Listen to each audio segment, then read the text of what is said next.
Hi everyone. When people talk about retirement, people think that it is a natural part of their life cycle and that people, when they hit their 60s and 70s, it is natural for them to retire because, well, government says so.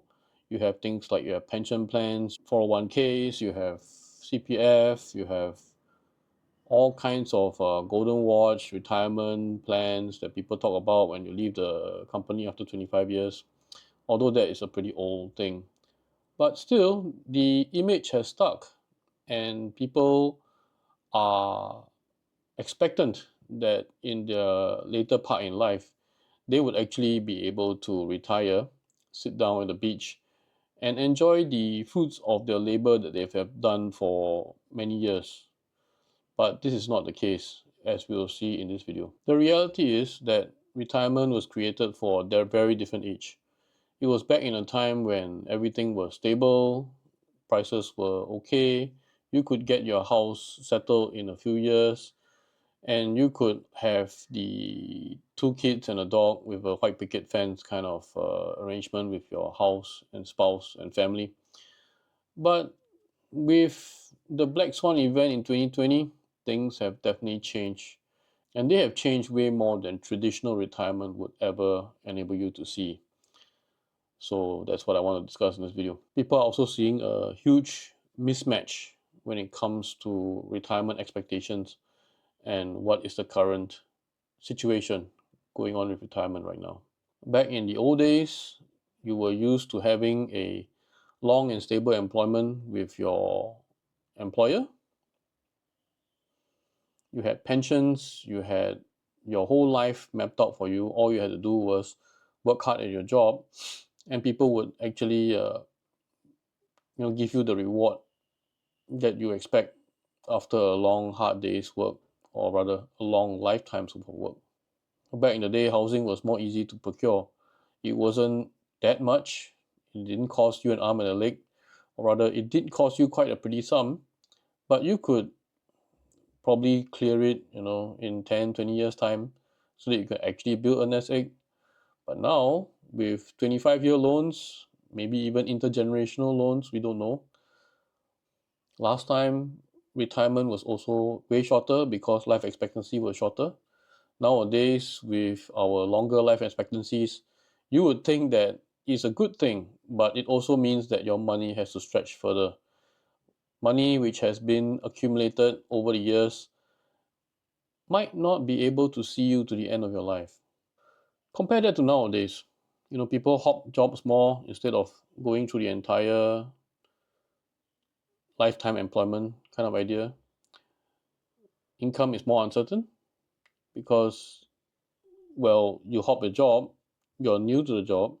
Even if you're higher up in the hierarchy, people will still wonder if you'll be able to stay because you're the new guy. So we don't know about that. Pensions are no longer available. Pensions are gone. In fact, they were gone way long ago. Even nowadays with 401k and like Singapore CPF, you wonder if it's actually adequate for a good retirement, given that retirement could be actually about 20 to 30 years given our long life expectancy. Nowadays, healthcare and elder care is getting more expensive, and because of long life expectancies, you would be expected to pay for healthcare and elder care even longer than what you used to do. So that also takes a big chunk out of your retirement income.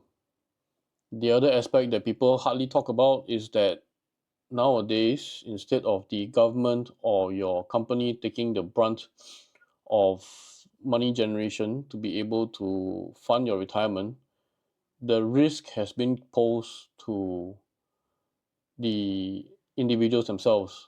As you can see, with governments stopping away pensions and having people do their own investments to create a portfolio of steady income for themselves.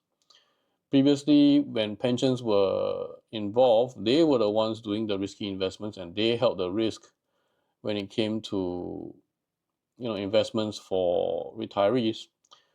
Also, last time you see interest rates were much higher, but now in the low interest rate environment, basically the risk is also put back to the individual to have him or her handle their own investment income.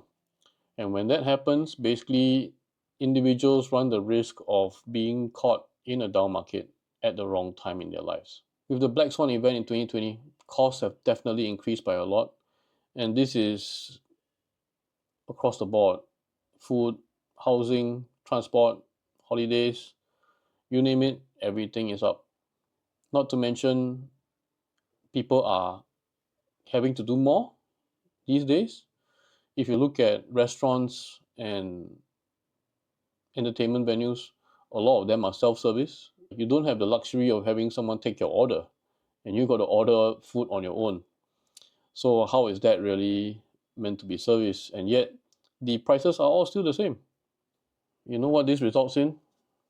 This results in a lot of fear and anxiety, because when people do not know what to expect, people feel that they're behind all the time in their retirement. Even people who save a lot, or even if they're in fire or they have a recurring income, they will still feel as if they are behind, because they are not sure if a major shock like what happened in 2020 might just blow out all their savings and destroy their lives, and they have to go back to work again even after retirement.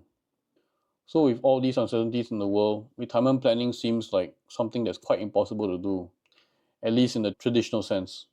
So what happens when people try to plan for retirement but don't really have a good map to lead them in a direction where their retirement is safe and secure? Some people cling to the old dreams and hope it works. Example of this would probably be people who actually only depend on their CPF, or rather in the 401ks, and hope that the money that is accumulated in these government run pension plans, they're not really pension plans, but yeah, in these investment plans, savings plans, they are really enough for retirement, maybe even for hot dogs for lunch kind of lifestyle. Some people, like myself, they chase after fire and hope that the income from fire would be able to finance their lifestyle for the rest of their lives. Some people just give up. They don't actually save at all, and they just spend all they want and YOLO, right? YOLO all their lives and hope that when it comes to retirement, they either will have an early death, or they wouldn't even retire at all. Some people will just work longer because they are not sure if their retirement will actually benefit them, or rather, do they even have a good nest for retirement? And they'll just keep working and they won't stop, because why stop a good thing when it is currently available to you? So, the reframe I would like to do is this: instead of thinking about retirement as a single date where you end your working life and begin your relaxed retirement life, perhaps retirement would need to be thought of as a phase in your life where you actually work less, but probably in an industry where you enjoy more. Perhaps it's in something that you like to do, and you actually have an income or a savings to back you up, hopefully automated, that enables you to live your best life on a not so high salary, and still be able to have more time to yourself and your family when it matters the most. So, would you agree with what I have to say about that? Do you think retirement should still be a date where you end your working career and begin your leftover life, if that's what you're going to call it? Or do you think that retirement will be more about working less instead of working all the time, and having a bit of more pockets of leisure time for yourself and time for your family? Let me know in the comments below. Thank you for watching. I'll see you next time. Bye bye.